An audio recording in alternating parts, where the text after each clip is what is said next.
Hola, bendiciones, gloria a Dios. Te saluda a tu hermano y amigo, el pastor Rolando Artavia, de Iglesia Éxodo, Evangelización y Guerra Espiritual, compartiendo contigo en esta oportunidad, como siempre, un mensaje importante de la palabra de Dios. Y vamos a hablar ahora mismo acerca de un tema que es básico que conozcamos. ¿Y cuál es este tema? Es sobre el origen de la Iglesia Católica y hablaremos un poco sobre los 7 libros que fueron agregados a la Biblia, pero que no son de inspiración divina. Esto es muy importante porque la Iglesia Católica Romana, ella se jacta de decir que Cristo Jesús fue el que la fundó y que su existencia es desde Cristo, desde el año cero, cosa que es totalmente errada y errónea. Así que vamos a ver este tema tan importante. Muchas personas católicas nos indican que nosotros los cristianos evangélicos o protestantes quitamos libros de la Biblia. ¿Es eso cierto? Bueno, ya casi lo vamos a ver. Como bien sabemos, los judíos fueron los que escribieron la Biblia inspirados por Dios, como las mismas escrituras lo afirman. Segunda de Timoteo 3:16. Toda la escritura es inspirada por Dios y útil para enseñar, para redarguir, para corregir, para instruir en justicia. Segunda de Pedro 1:21 dice: porque nunca la profecía fue traída por voluntad humana, sino que los santos hombres de Dios hablaron siendo inspirados por el Espíritu Santo. Toda la escritura fue inspirada por Dios a hombres judíos. Recordemos que el mismo Jesús era judío. El primer consolidado de libros que hicieron los judíos fue lo que se conoce como la Torá o el Pentateuco, que incluye los primeros 5 libros que son Génesis, Éxodo, Levítico, Números y Deuteronomio. El segundo consolidado y el que se convertiría en nuestro Antiguo Testamento es lo que se conoce como la Tanaj, el cual se puede agrupar en 3 grupos de libros. Esto es muy importante conocerlo. En el momento donde se canonizan esos libros para formar el Antiguo Testamento es en el concilio de Yavnia a finales del siglo I después de Cristo, menos de 100 años después de la muerte de nuestro Señor Jesucristo. En este concilio participaron escribas, doctores de la ley, y fue hecho en Judea. De hecho, si usted le pide la Tanaj, o sea el Antiguo Testamento, a un judío, verá que los libros que tienen son precisamente esos 39 que nosotros los cristianos utilizamos. En el momento que se hizo el concilio no existía ni la Iglesia Católica ni la Iglesia Protestante, solo existían los cristianos y las religiones paganas. Vamos a entrar ahora al tema de los deuterocanónicos, estos 7 libros agregados.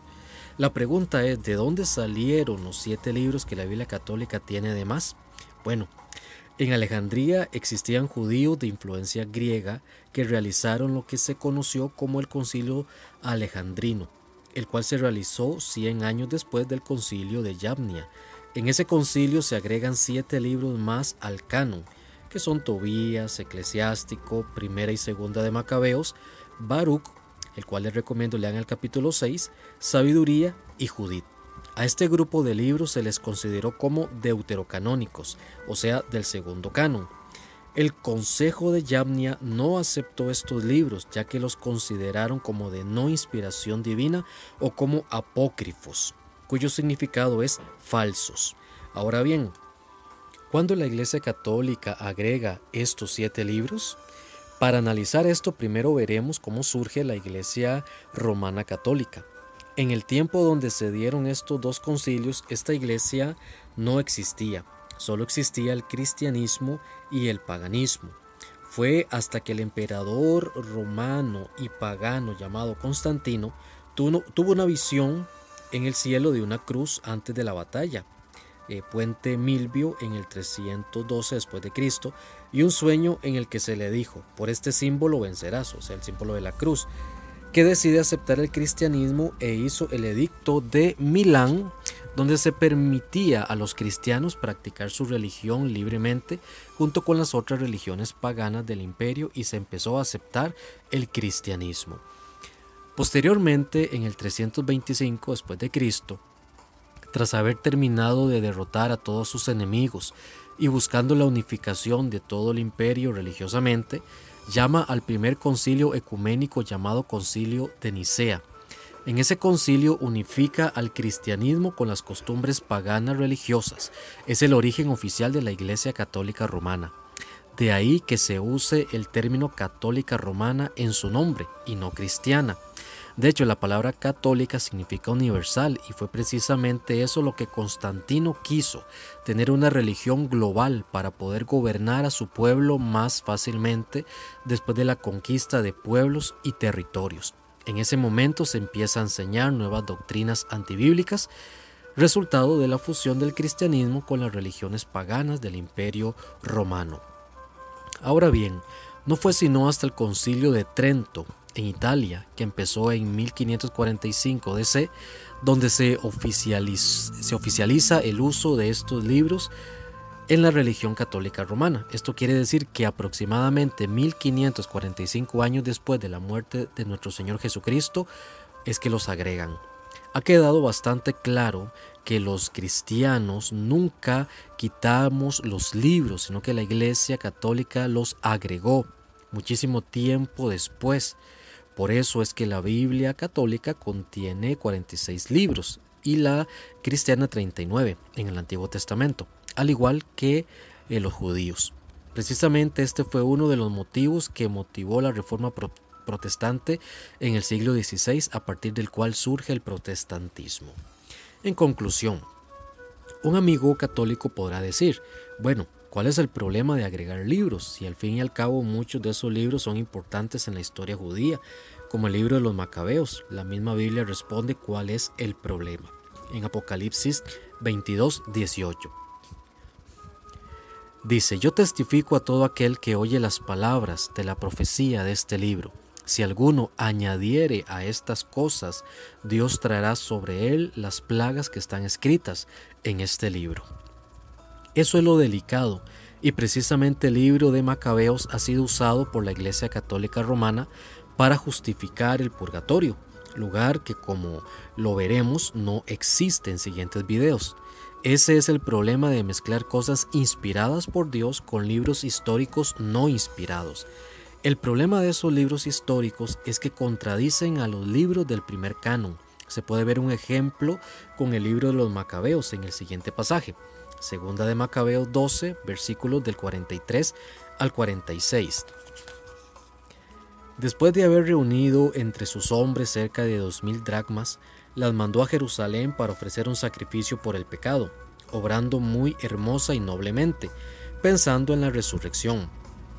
Pues de no esperar que los soldados caídos resucitarían, habría sido superfluo y necio rogar por los difuntos.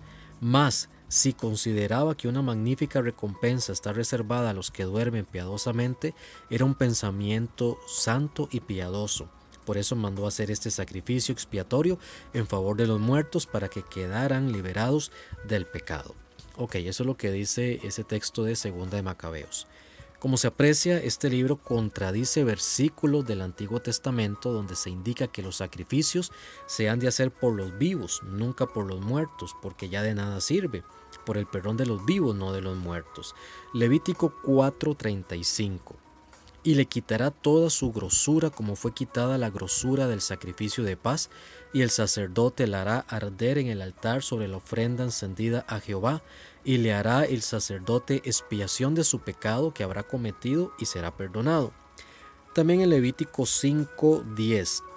Y del otro hará holocausto conforme al rito, así el sacerdote hará expiación por el pecado de aquel que lo cometió y será perdonado. La Iglesia Católica agrega este libro y a partir de ese versículo monta la falsa doctrina del purgatorio y oraciones y sacrificios por los muertos. Todo esto causado por agregar libros no inspirados por Dios. Cabe mencionar que ya no se deben hacer más sacrificios porque el último sacrificio fue el de nuestro Señor Jesucristo, no como lo sigue haciendo la Iglesia Católica en la falsa doctrina de la Eucaristía, la cual no existe. Deseo de verdad que el Señor bendiga grandemente tu vida, que el Espíritu Santo hable a tu corazón y quite las vendas y quite los velos y podamos entender y comprender la realidad de las cosas. Que Dios te bendiga. comparte este video para que muchas más personas encuentren conocimiento importante acerca de estos temas que es bueno que manejemos, porque el enemigo siempre ha buscado ocultarlos, ha buscado taparlos. De hecho, tal vez tú recuerdes frases como el que lee la Biblia se vuelve loco. Bueno, eso es un esfuerzo de Satanás por mantener a las personas alejadas de lo que puede llevarles al conocimiento de la verdad, que es la palabra de Dios. Conoceréis la verdad y la verdad los hará libres, dice la Escritura. Bendiciones de parte de nuestro Señor Jesucristo, y ya sabe, sigue orando, sigue escudriñando la palabra y sigue perseverando en el camino de nuestro Señor Jesús. Dios te bendiga.